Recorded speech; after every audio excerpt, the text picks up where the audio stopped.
Good evening, everyone. We're going to call tonight's meeting to order. We will start with an approval of the agenda, but before I get the motion, I just wanted to let council know that item in the consent agenda, item 13.1.2, the recommendation that's printed in the agenda is slightly different. It just didn't transfer over. So that recommendation will be that report CPS 2024-001 land acknowledgement be received, and that the land acknowledgement guidelines be amended to include the approved land acknowledgement to be read at all advisory committee and board meetings established by the town, and that staff notify the Dufferin County Cultural Resource Circle of the updated guideline. So when we move on to consent agendas, if that's not being pulled out, that's what you're voting on, not just the receipt of it. So can I get a motion to approve the agenda? Councillor Sherwood and Councillor Andrews, all in favor? And that's carried unanimously. Any disclosures of direct or indirect pecuniary interest? Seeing none. And a motion to go, we have a recommendation that a closed meeting of council be held pursuant to section 239-2 of the Municipal Act for the purposes of considering the following subject matters: the closed council minutes from January 22nd, report CPS 2024-009 regarding committee appointments, which is personal matters about an identifiable individual, including municipal or local board employees. And 4.3 is a confidential verbal update from CAO David Smith regarding a town facility, regarding litigation or potential litigation, including matters before administrative tribunals affecting the municipality or local board. Can I have a motion to go into closed? Councillor Andrews and Councillor Prendergast, all in favor? And that's carried unanimously. We are now in closed session.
Good evening, everyone. Welcome to the open portion of tonight's council meeting. We are going to begin, as we always do, with the singing of our national anthem, so please rise if you are able.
For thee, O Canada, we stand on guard for thee.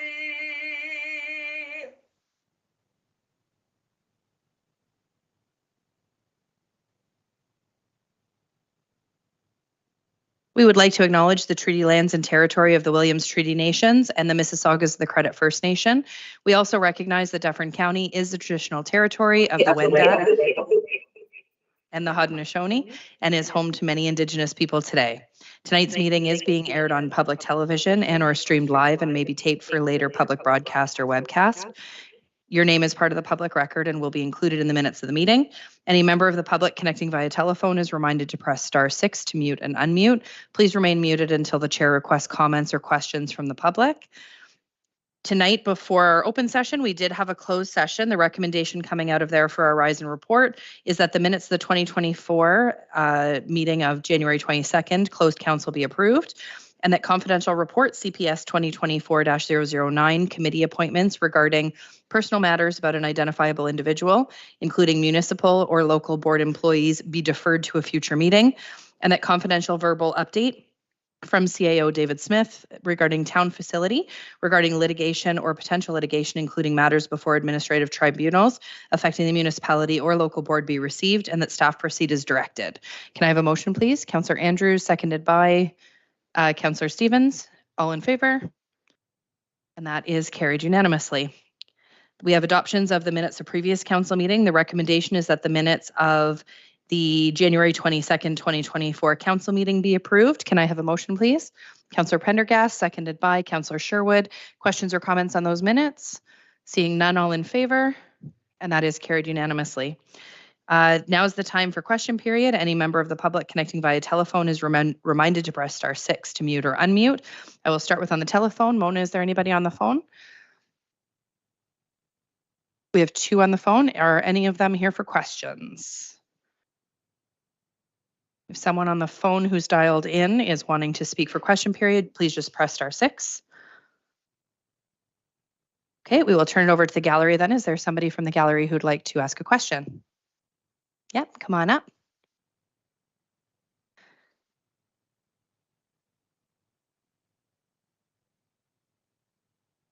And if you could just turn on the mic and introduce yourself and give us your address, and then the floor is yours, Mr. Jackson.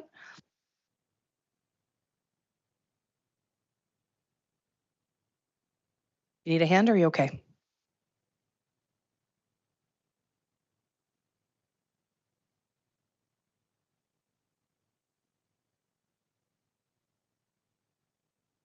You turn this thing. It's on. If you can just pull it down towards yourself. There you go. And just your address for the record, and then the question is all yours. Seems the chair doesn't want me to speak. James Jackson, 50 Carlton Drive, Orangeville, Ontario.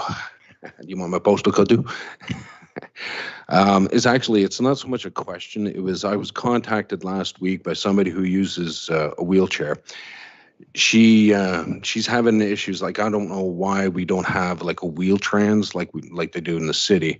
She can't get to her doctor's appointment, and she went to try and get on one of the bus routes, and it showed up with a school bus.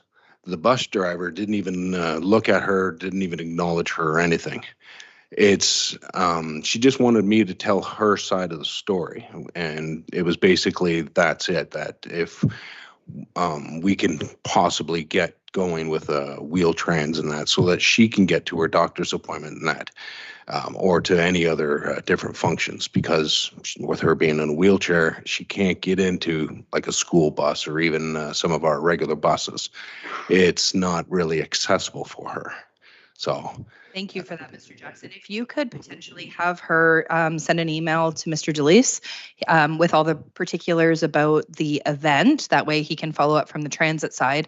And I just wanted to let you know that there is actually a program through the county where they do have a wheel trans available through the county. She just needs to call to the County of Dufferin to get put on the list for any of those. And they are for specifically for medical appointments, though, is where they use it. It's through the community services program through the County of Dufferin. So if you just want to let her know that she could have a look through that path, but in the meantime, we would love to be able to address the concerns that she had as well. And Tony would be the right person to do that with. okay, thank you. Thank you so much, Mr. Jackson. Appreciate it.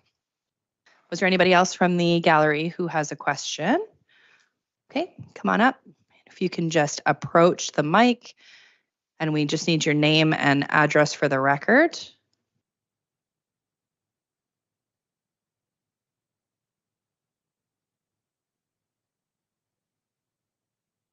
David Vahi, 131 Burbank Crescent. And you'll forgive me, I'm going to have to read off my phone. No problem at all. The floor is yours. Okay, so I have a question also actually about accessibility, but first I want to read some background, just so some observations about accessibility and recent experiences. So 2 years ago, the Ontario Public Transit Association launched a campaign in association with several GTA transit agencies, including Mississauga, my way, that shared on buses and social media accessibility features and slogans, such as "Not all disabilities are visible" and "Service animals welcome here." By comparison, as council's aware, we've had some issues with my son and his service dog, and there is not even a $1 sticker saying service dogs are welcome with transit. And I checked actually when I came in, I didn't see anything here. There are some businesses along the downtown that I do see stickers up. And of course, we had the firsthand experience of issues with drivers not being very accessible when it came to my son trying to just take the bus home from school. Another point, you might want to look at the accessibility customer service feedback form. There is nothing on it to make any commentary about the bus, riding the bus. It is only with facilities. There is no option at all. And the accessibility portion of the town website. And just as a point of contrast, I just want to point out that I could walk into any elevator here in the washroom and I can see if things are up to standard. I cannot get on a bus or go anywhere and see if we are up to AODA standard when it comes to training, which, as we know from recent experiences, some drivers were not. We know there is retraining, but I know that firsthand because of dealing with Mr. DeLise, who was fantastic, by the way. Full compliments to him. He was professional and great with all this. One other point, I know it's Dufferin, but Dufferin Courthouse, they have an accessibility coordinator that we can connect with. In this case, we had to deal with Mr. DeLise. Again, he was fantastic, but there was nobody directly that I knew of that deals with accessibility. And just the last point, the AODA and the IASR is full of guidelines related to service dogs. If you look in your town multi-year accessibility plan, not a single word. That's all. So my question actually is to council. So does town council have plans to improve visibility and signage supporting accessibility in town? And if so, what are the ways we can expect to see these improvements, especially on transit? Thank you. Thank you very much for sharing your experience and for sharing your concerns, particularly with signage, which is a pretty easy one to address, I would say. But I will turn it over perhaps to Mr. Smith to start with. Okay, perfect. Thank you very much, and thank you for your questions. I know that Mr. DeLeese has been very active in this file, and the feedback is welcome, and we are continuing trying to improve. Mr. DeLeese has had contact with Service Animals Canada, I think is the name of the organization, and is also bringing a report to our Accessibility Committee and our Diversity, Equity, and Inclusion Committee. I believe both of them are next week. So we are also working with a private sector service provider who's operating our transit system and continuing their education of all of their drivers. I was delighted in the first email that I received. I believe it may have been from your partner, in that many of the actually all the services that you and your family experience have been positive at our facilities and things, except for the transit. So we're working really hard to make sure we meet the bar and exceed the bar. Thank you very much, Mr. Smith. Did any members of council have questions or comments? No? Seeing none? Okay, thank you very much for being here. Appreciate your time today. Was there any other questions for question period from any members of the gallery?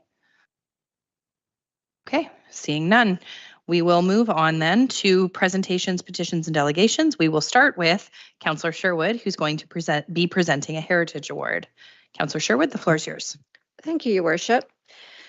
Heritage Week is recognized nationally each February. Mayor Post, along with Council and Heritage Orangeville Committee members, received the proclamation earlier this evening declaring February 19th to 25th as Heritage Week. Heritage Orangeville's theme for 2024 celebrates the places, the ways Orangeville lives, works, and plays. In conjunction with our theme, Heritage Orangeville unveiled today banners on poles along the north side of Broadway between 2nd Street and Mill Street. I encourage you to check them out. I want to thank Heritage Orangeville Committee members Troy, Hayden, Gary, Linda, and Drew, some of who are in attendance here this evening. Leading into this exciting event segues into tonight's special occasion of the presentation of the Heritage Award. You will see on the screen before you 243 Broadway. The original property was estimated in the 1930s. The building style was chateau. The original owner was James Russell Morrow and Mary Myrtle Shaw Morrow. Built in a scaled-down interpretation of the chateau style, this house exhibits an asymmetrical facade, steeply pitched roof lines, and roof dormers typical of the style. The wide window surrounds evoke the carved stone that was used on more elaborate chateau structures. The round-headed arch with keystone detail over the front door is also typical of chateau buildings. James Russell Morrow, a local jeweler and longtime bandmaster of the Orangeville Citizens Band, bought the property in 1915 for $2,000. Shortly before his marriage to Mary Myrtle Shaw. At the time, there was a large home on the property built by one of the first doctors in Orangeville, Dr. Joseph Carbert. In 1929, the Morrows took out several mortgages on the property, and it was believed at this time the Morrows tore down the original house and built the chateau-style house we saw before its current renovation. It is quite possible that the original house wasn't torn down. There's talk that the original house may have been burnt down. I also learned from the owners tonight that the Morrows used wheelbarrowed bricks from a demolished property down by the Greystones, and he wheelbarrowed it up to construct that original home. Starting in 2022, the current owners extensively renovated the house while maintaining the distinctive features of the chateau style, keeping the original roof lines, the archtop roof dormers, and the multi-pane windows. An addition was added to the rear that is complementary to the original house style. The Heritage Orangeville Award for 2024 goes to Caitlin and Glenn Riddler for the sensitive renovation and addition to the house at 243 Broadway. The award was created to recognize, promote, and encourage the preservation, ongoing maintenance, restoration, rehabilitation, renovation, and/or adaptive reuse of a heritage property. It honors owners who have put considerable time, effort, resources, and care into their heritage homes. On behalf of Orangeville Council and Heritage Orangeville, please join me in congratulating the Riddlers. If you could please come to the presentation test for your award.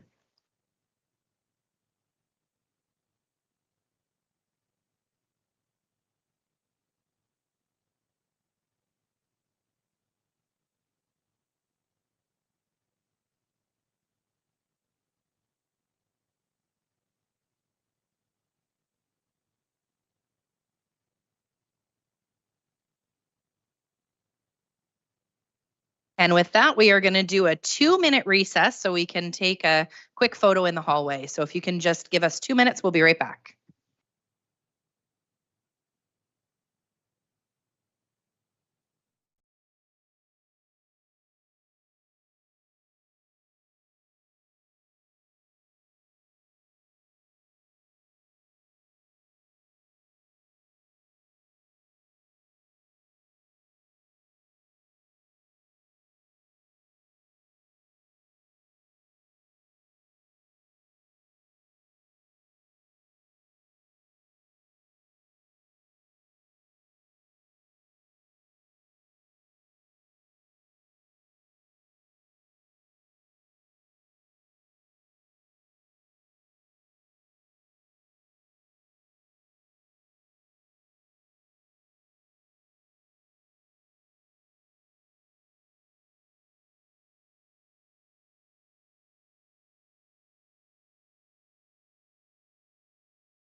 All right, thank you for your patience and welcome back. We're going to move on to our second delegation, which is from Althea Ali from Dufferin County Multicultural Foundation, who I believe is joining us online. Althea, if you're there. Hi, Mayor Post Sushil this side. Oh, hi, Sushil. How are you? I'm good. Good evening, everyone. Today we have one of our team member, Priya. She is going to present the presentation. Perfect. So Hi, Priya. over to Priya. Hi, everybody. Thank you so much for the opportunity to let me present the Dufferin County Multicultural Foundation. I have a presentation. Please let me know if you can see my screen. Yeah, we're good. Go ahead. Okay, perfect. So to begin with, Dufferin County Multicultural Foundation is a nonprofit organization serving the community of in promoting diversity, inclusion, equity, and equality. Our slogan also says unity in diversity. Our vision is building a stronger and more empowered and diverse community. Our mission is breaking the barriers of communication through education and building and connect communities. We are providing businesses with the opportunity to meet the community's cultural needs, educating youth on different cultures of the world, and offering them the opportunity to express their creativity through arts and entertainment. We are also assisting with the opportunities for future growth and spreading a positive message of diversity, inclusion, equity, and equality. A little bit about the history of the foundation is that the multicultural event is designed to promote diversity, inclusion, equity, and equality in our community. The event has a proven track record of bringing communities closer together through arts, entertainment, food, and spreading a positive message. So in this presentation, we would be highlighting a few of the events that we did in 2023, our wins and milestone, how we created a culture of learning, and our accomplishments throughout the year. So 2023 was our 6th year in hosting the multicultural event. We are very proud to be able to celebrate the different cultures of Dufferin and Caledon. So in 2023, we held a 2-day event with a variety of performances, sports, and food from Dufferin County and beyond. The event also showcased the Sikh and Muslim community, performances from Scottish, Irish, Caribbean, South Asian, and African culture. We also had education sessions on the game of cricket, Caribbean steel pan, and African drumming. We were very excited to be able to offer a market at the event. The market has a variety of cultural businesses and services who supported the Dufferin community. The day one was Diversity Multicultural Art Show.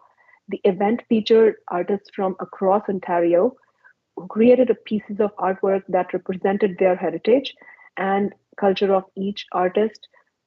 It represented the spirit of multiculturalism and the theme of unity in diversity. The event was held in partnership with the Museum of Dufferin, where the art and culture of the community is still being displayed. We also had the Dufferin County flag raising and proclamation, and June 27th was proclaimed as the Day of Multicultural Day in Dufferin County.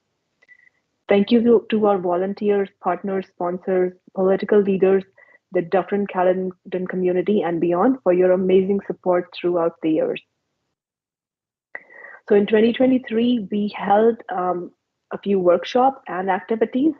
So we did recognize the various cultural and religious days throughout the year, multicultural unity in diversity, flag raising and proclamation in township in Dufferin County and Caledon. We did the multicultural event, pizza garden planting workshop, where families and youth, they had the opportunity to learn how to plant and grow a garden. And end of the year, the families harvested the crops and they created their cultural dishes. We also had winter sowing workshop in partnership with Shelburne Library and Shelburne and District Horticultural Society. Community initiatives were supported by, community initiative that we supported were Sikh Heritage Month flag raising, Dufferin County Cultural Resource Circle, Memorial Walk for Residential Schools, honoring and remembering the children of residential schools, the survivors, and those who did not make it home. We also had a Remembrance Day ceremony. Now, in the end, we are requesting for your support of for the foundation, we are requesting a $300 donation. We are requesting that your logo will be placed on our website with a clickable link to the town's website. Sponsor for the multicultural event. We are also requesting our event to be listed and shared on your social media, website, and events calendar. We also request a logo, our logo, with a clickable link to our website to be shared on your website.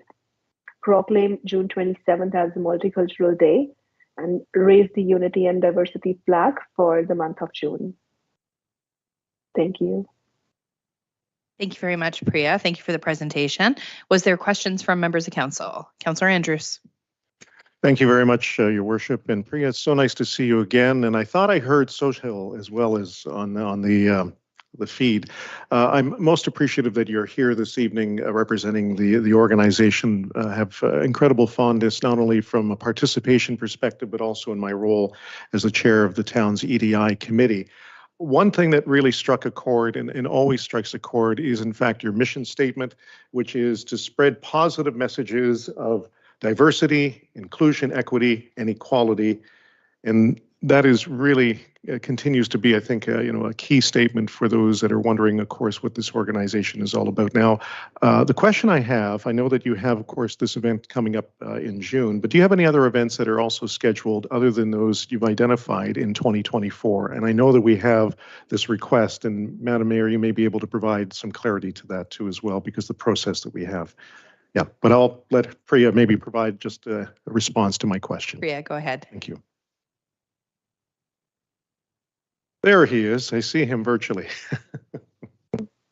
Hi, Priya, I can answer for you. Is okay? Yeah, sure. Yeah, so it is the same way we have done in the 23. We already planned a cooking class and one pizza garden workshop and one workshop from Priya on educating on budgeting and stuff. Two workshop from my end on financial literacy for youth, and then dance workshop from Malini. She's from Mono. It will be classical dancing, and then a few more lineups as we just had one meeting in January.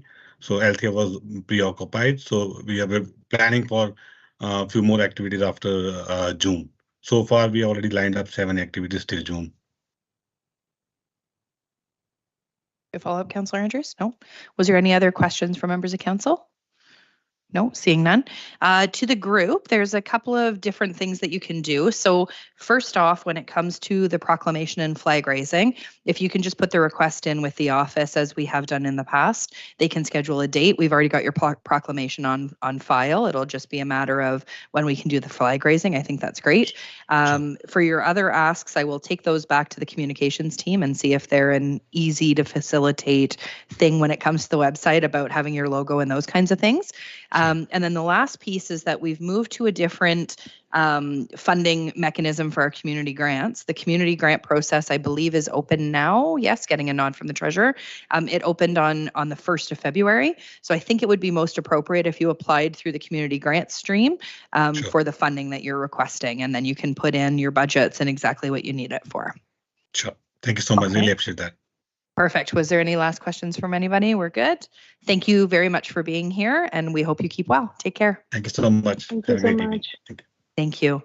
Up next, we have Trish Elliott from Edgewood Valley coming to delegate on behalf of the group. And again, the mic you can just turn on there and it's ready for you.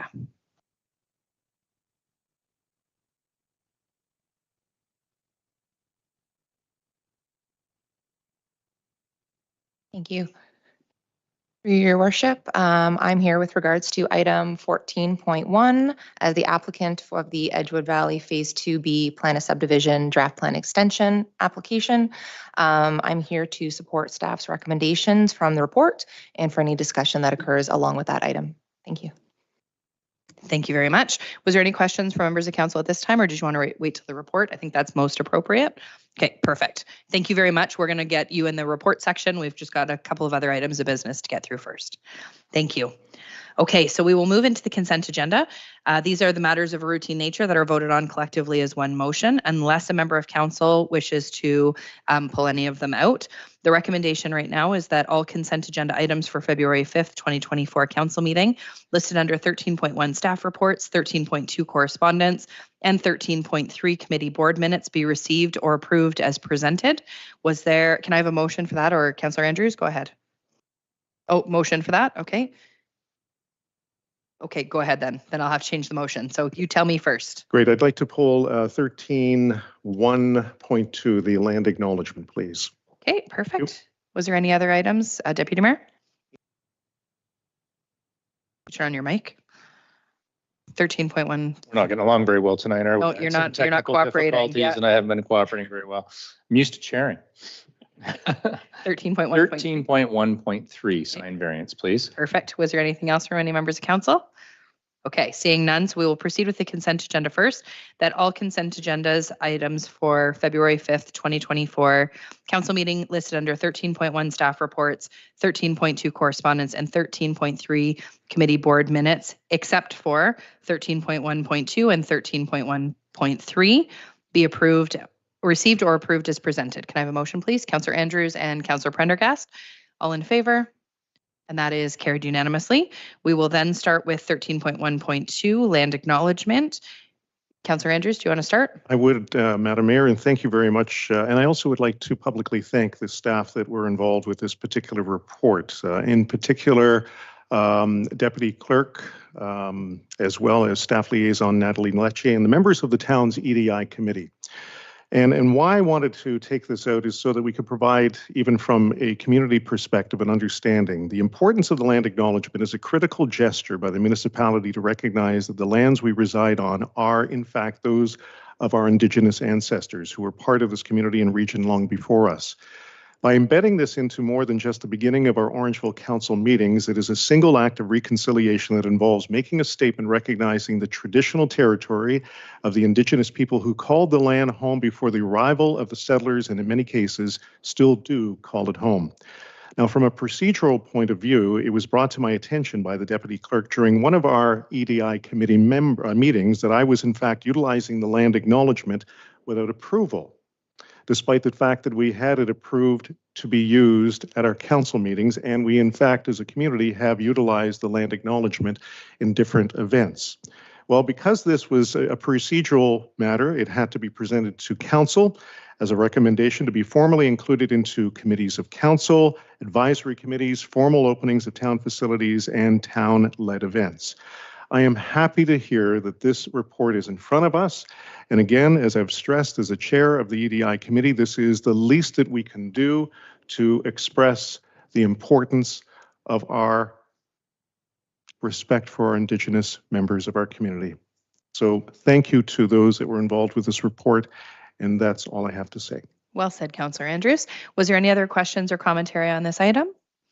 Okay, so the recommendation is that report CPS 2024-1 land acknowledgement be received, and that the land acknowledgement guidelines be amended to include that the approved land acknowledgement be read at all advisory committee and board meetings established by the town, and that staff notify the Dufferin County Cultural Resource Circle of the updated guideline. Can I have a motion, please? Deputy Mayor and Councillor Andrews, all in favor? And that is carried unanimously. The next item we will handle then is 13.1.3. I will turn it over to Deputy Mayor to start. Thank you very much, Your Worship. I'm sure that economic development has great reasons for having these signs up, and certainly I don't think that we should just approach things from a stamp. In other words, we're not going to do them because of circumstances. We always want to be different and consider each circumstance as it comes along. But I think it's very odd of us just to do this, considering how many times we've had this bylaw in front of us and we've supported it. So, full disclosure, I read the report. I think it's benevolent. I think it's nice. But the reality is, based on the fact that we have a sign bylaw that we've honestly, if you've watched over the last decade and a bit that I have, it's been a tremendous issue. And I think we're opening a can of worms that we shouldn't open. And even though this is a nice thing, I just don't see why we would do it. So I'll throw that out there for the group. If someone from economic development or staff wants to speak to it, that's fine. But it's kind of my take as I sit here today. I don't see myself voting in favor of this. Ms. Savage? Thank you, Mayor Post. To you, Deputy Mayor Taylor, thank you for your feedback. I will speak on behalf of Bylaw, who did submit the report, and Economic Development, who's made the request for the variance. I think it is an initiative to drive tourism to our downtown core, to our restaurants. We know that February is kind of a slump month, and this would be helpful. I do understand that it would be precedent setting. We did set up similar sign in for Canada Day, and maybe, you know, I could take it back with the staff and we can look at the sign bylaw. If it's not working, then maybe we need to make some adjustments. Any additional feedback? Go ahead, Councillor Andrews. Thank you. As the vice chair of not EDI, but EDC, a lot of acronyms that all kind of blend together. Deputy Mayor, I certainly respect where you're coming from and for the sake of consistency of the bylaw, but I'm also a firm believer of the amount of time and effort and finances that we've allocated to the Love Orangeville campaign. And this is an opportunity to wave the flag in a high visible area within our community. I know that offline we've spoken about other ideas that maybe could be discussed at some other point, you know, a gateway sign of some sort, but this is something that's going to be only for the month of February, early March. It's an opportunity to really showcase what this whole campaign is all about, because as all of us sit here, we love Orangeville. Thank you, Councillor Andrews. Mr. Smith, go ahead. Yeah, if I could just comment. When I first read this report, I looked at it and my reaction is, this isn't a sign, this is an art installation. And if it's treated as an art installation, it's different. It's illuminated, but it feels more like an art installation than a traditional sign. And that's why one of the reasons why we support it. Thank you, Mr. Smith. I appreciate that. Was there any additional comments or questions from members of council? My feedback would be that I'm very supportive of this. I love our Love Orangeville campaign. We spent a lot of money on the brand. We do a lot of work with the brand. The brand is very, very well received across the community. The images that we've posted recently of some of our neighbors here on Broadway, as well as throughout the course of the campaign, I think have been extremely positive. And this is just another way, and I like the play on the February month to be able to do it as well. I think for our business owners, it's a great way to drive some traffic downtown in a time, like Ms. Savage said, that isn't a hustling, bustling downtown time.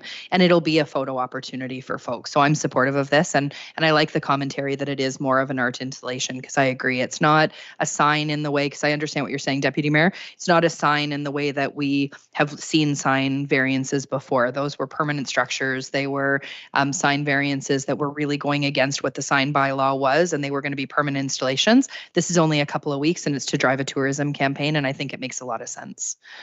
With that, I will ask for a motion to the report CPS 2024-10 sign variance application 87 Broadway for the Economic Development and Culture be received, and that council grant a variance to sign bylaw 28-2013 as amended to permit the placement of a portable temporary sign with the internal illumination in the circle in front of Town Hall, which measures 1.829 meters high by 6.096 meters wide by 0.914 meters depth for a 1 month period from February 13th, 2024 to March 18th, 2024. Can I have a motion, please? Councillor Stevens, seconded by Councillor Andrews.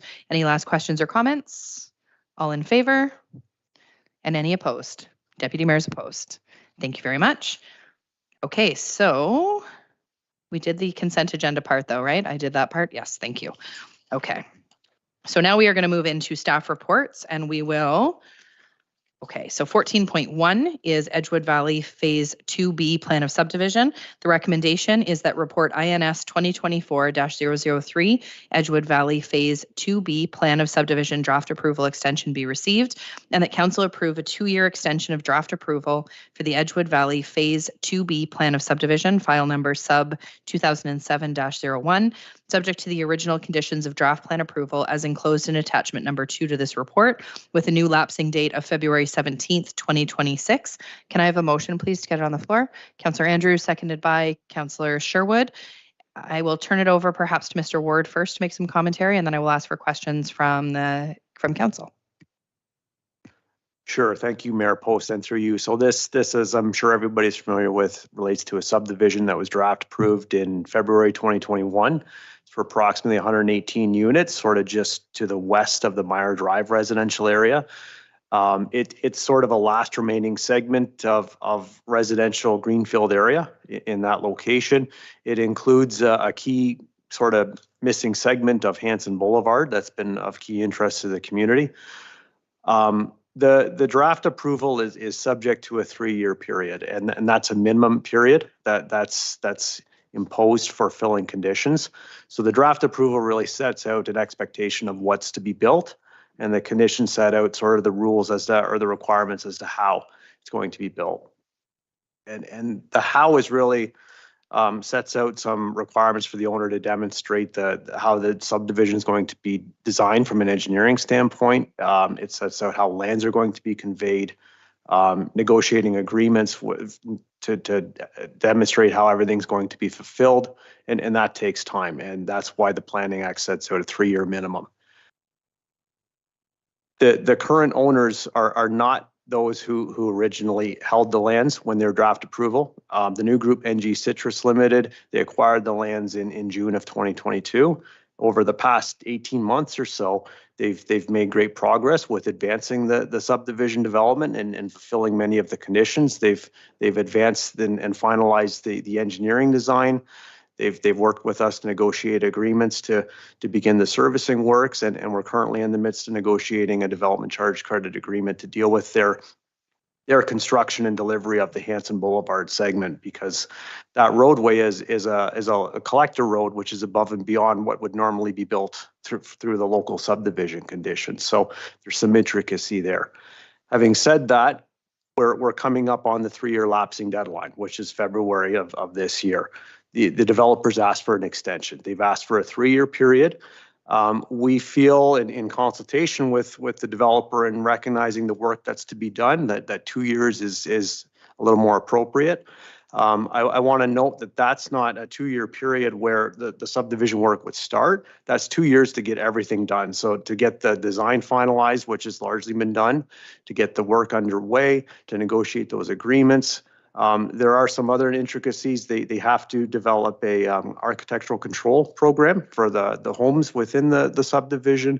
They have to develop the home buyer information package. So that takes time. 2 years is the time we feel is appropriate to get all that to happen, to allow them to begin the servicing and complete it to our satisfaction, to basically start the process of handing over that infrastructure to us.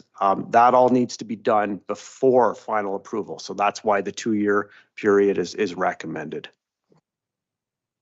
Thank you very much, Mr. Ward. I will turn it over to council for questions. I'll start with Deputy Mayor Taylor. Thank you very much, Your Worship.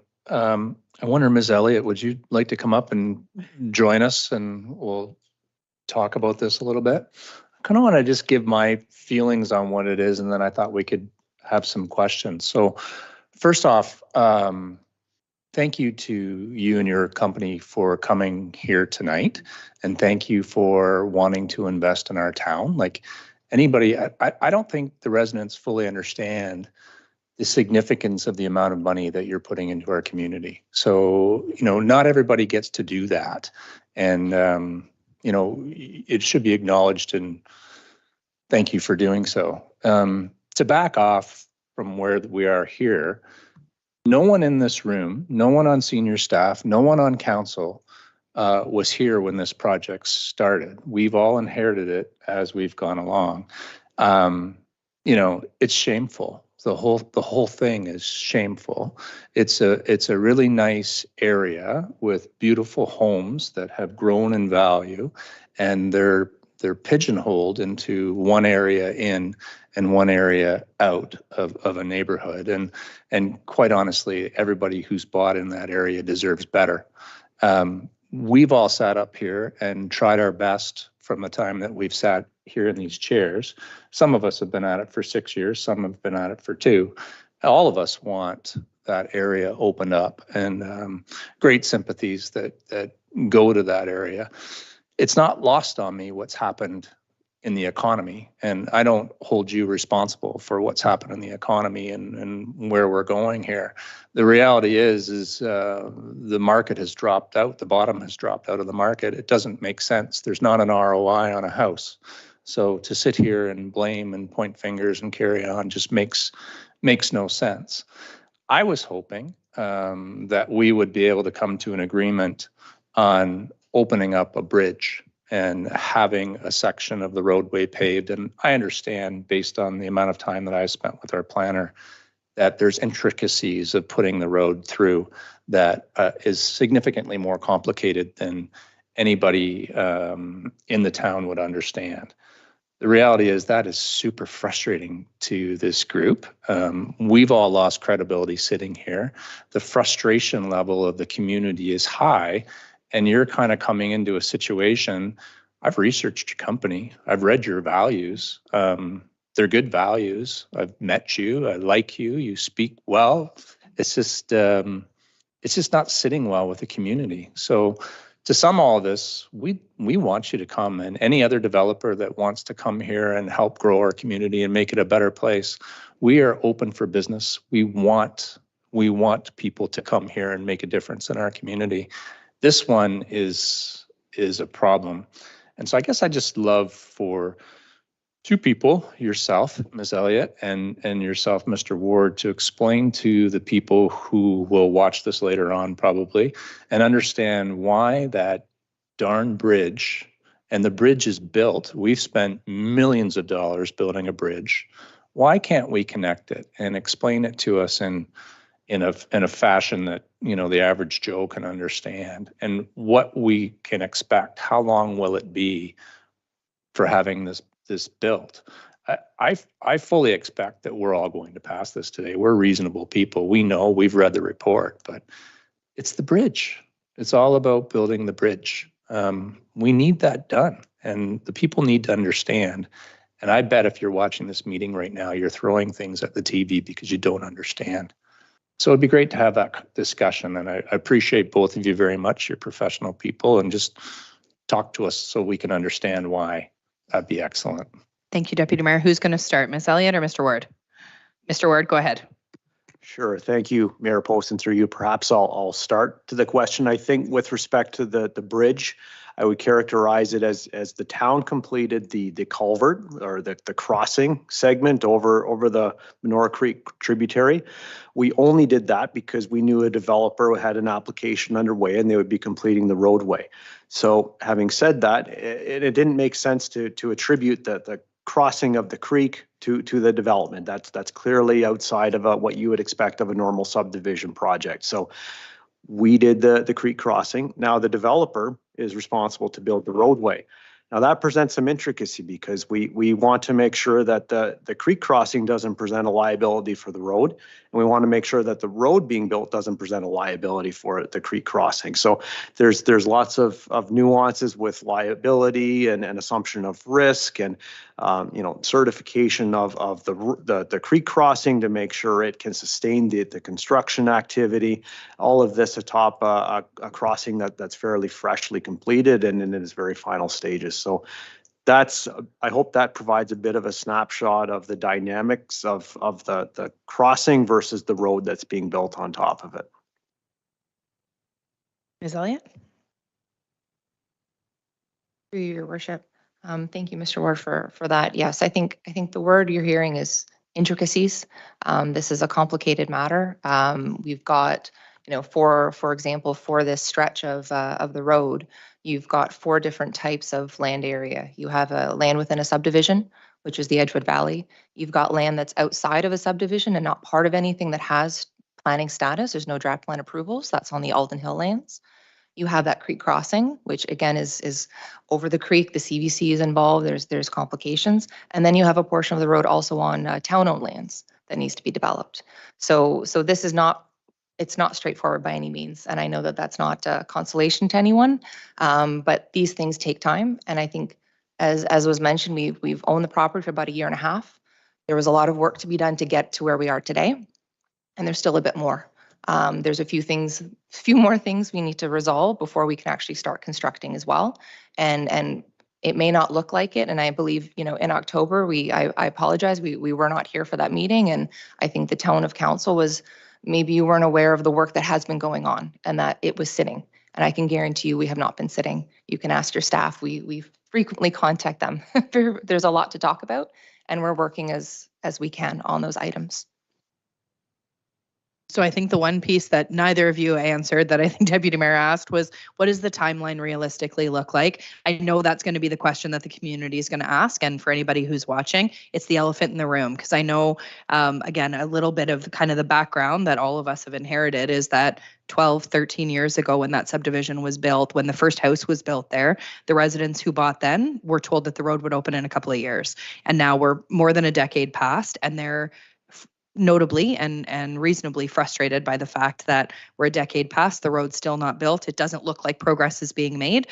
So I think that's going to be the $1 million question is, what are we realistically looking at when it comes to a timeline for completion of the roadway?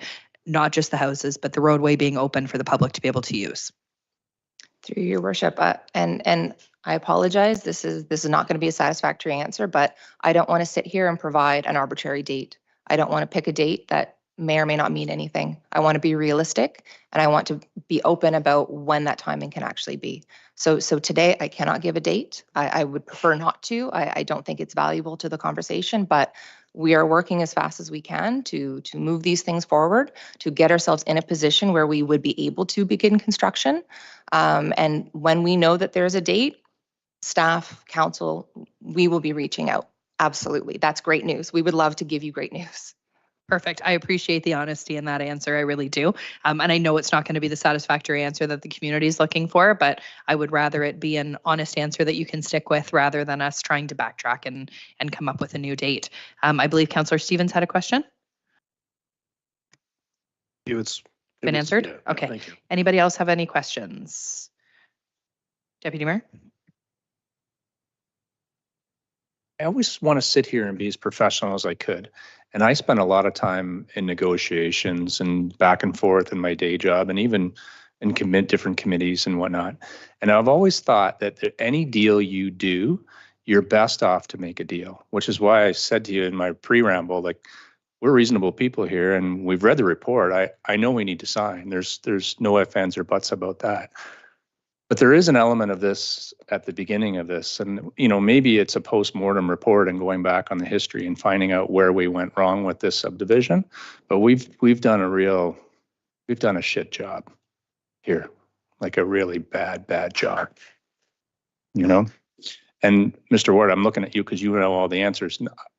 You weren't here. I'm not pointing fingers at you. I think you're one of the most professional planners I've ever come across.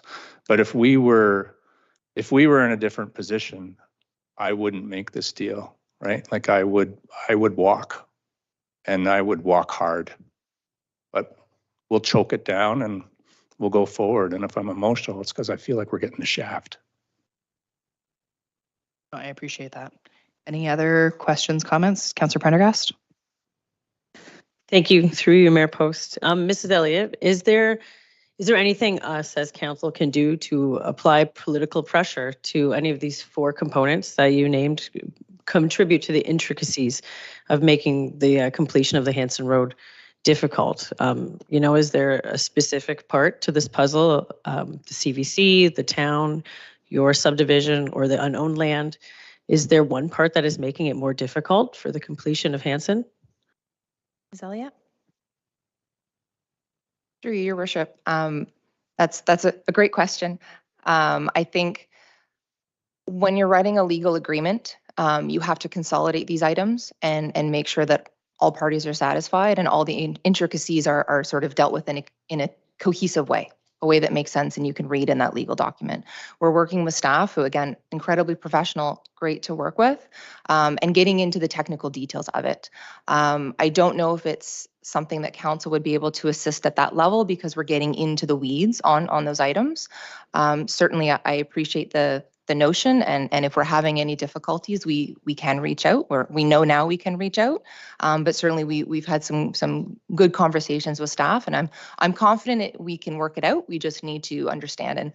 And Mr. Ward mentioned, liabilities and those items as well. Those are very difficult things to work through, but we are working through them. Thank you. Any additional comments? Councillor Sherwood. Yes, Your Worship, through you. This isn't going to be a question, it's just more of a comment. When I first received this report and the recommendation, my first thought was, no, I don't want to approve this. I want to send a message to, the developer, whoever, that we take, that one little snippet of the road really serious. But I've since rechanged my thought. I can see, first of all, that that would be a terrible thing to do, because we would be back to ground zero. I do, however, want to bring to the attention, and it's been mentioned here, people drive by, they see that land. They weren't, a lot of people aren't aware that there's just been an ownership change in the last year and a half. And I want to commend you on the very detailed report that you gave us, outlining everything that you've done and completed in that short period of time and the substantial amount of money you have spent. However, I focused right on item number 32. I have it highlighted. And of course, item 32 is about constructing that road and not really seeing in the status this timeline that we're asking for. So I just want to let you know that I respect what you've done, and I think you guys have shown in your short term that you've owned it, that you are dedicated to this process. So I'm putting it in your hands that we can get this moved forward. I was very happy to hear that the road would be part of your phase 1, the beginning and not the end. But again, I just want to mention that I really appreciated your detail that you provided to us, and I will be supporting the recommendation. Thank you, Councillor Sherwood. Any additional comments? I will provide mine, which is I had the same initial reaction when I heard about this potentially coming a couple of months ago. Unfortunately, I had the opportunity to sit with the group, have some conversations, be able to really advocate on behalf of the Veterans Way community for the importance of that Hanson Road construction. The developer and their teams know what a vital, critical piece of infrastructure this is for our community. None of them are taking that lightly. I know to the community it may seem like we're just approving an extension and it's going to delay everything even longer. And I think it's important for the community to recognize that if we didn't approve this tonight, we are back at zero and we are not progressing the business. We do not have any opportunity then to even have any recognition of when that road would be built. If we can approve this extension and give the developer the time that they need to start doing the work on the subdivision, the road will be built faster. So I think all of us had that, well, I'm not going to approve an extension because we're all frustrated, and we've all hit that level of frustration. The community's frustrated, and when they're frustrated, they call us. We know exactly how frustrated they are, and you got to hear it from us firsthand in December or whenever it was that we had the opportunity to meet. But I agree with Councillor Sherwood. You've really shown your good faith in making sure that this is being done. And I believe that that road will be open sooner rather than later, and I appreciate your time, so I will also be supporting it. At this time, we do have a motion on the floor that's been moved and seconded. If there's no final comments or questions, I will call the vote. All in favor? And that is carried unanimously. Thank you very much again for being here. We appreciate it. We will move on to notices of motion prior to meeting, of which there are none. Was there any notices of motion that anybody would like to present at tonight's meeting? Seeing none. Are there any announcements? I'm looking at Councillor Andrews because he's usually got his hands up. Councillor Prendergast, go ahead. Thank you, Mayor Post, through you. I have 2 announcements today. On Saturday, February 10th, the library is having their renovation to celebration of the completion of the reopening of Mill Street Library, which has been open since November, but it's time for a party. So that's happening from 1 to 4 p.m. Saturday, February 10th. Everyone is invited, and I hear there's going to be refreshments and maybe even cake. So please come by. It's going to be a lot of fun. In addition to that, tomorrow night, in support of Hospice Dufferin, I'm going to be a celebrity server at Boston Pizza from 5 to 8 p.m. If anybody's interested in watching me try to serve food to them, enjoy. It'll be my first time trying to serve food at a restaurant. So if you would like to come by and feel benevolent and would like to support Hospice Dufferin, please do so. Thank you. Thank you, Councillor Prendergast. Maybe that's where we'll go for dinner tomorrow. Was there any other announcements from any members of council? Oh, seeing none. Okay. Next, we will move on to the bylaws, and we have the recommendation that all the bylaws for February 5th, 2024 council meeting listed under item 18 be read 3 times and finally passed. A bylaw to authorize the entering into and execution of an overstrength agreement with Florentina Foods Limited for the purpose of offsetting additional operating costs at the water pollution control plant. A bylaw to authorize the entering into and execution of an overstrength agreement with Quality Cheese Inc. for the purpose of offsetting additional operating costs for the water pollution control plant. A bylaw to amend zoning bylaw number 22-90 is amended with respect to Block 1 Registered Plan 7M68, Town of Orangeville Riddell Development Inc., file number RZH 2023-02, and a bylaw to confirm the proceedings of the Council of the Corporation of the Town of Orangeville at its closed and regular council meeting held tonight, February 5th, 2024. Can I have a motion, please? Councillor Andrews and Councillor Prendergast. Any questions or comments? All in favor? And that's carried unanimously. And a motion to adjourn. Councillor Stevens and Deputy Mayor, all in favor? And that is carried unanimously. Have a wonderful evening. Thanks for joining us.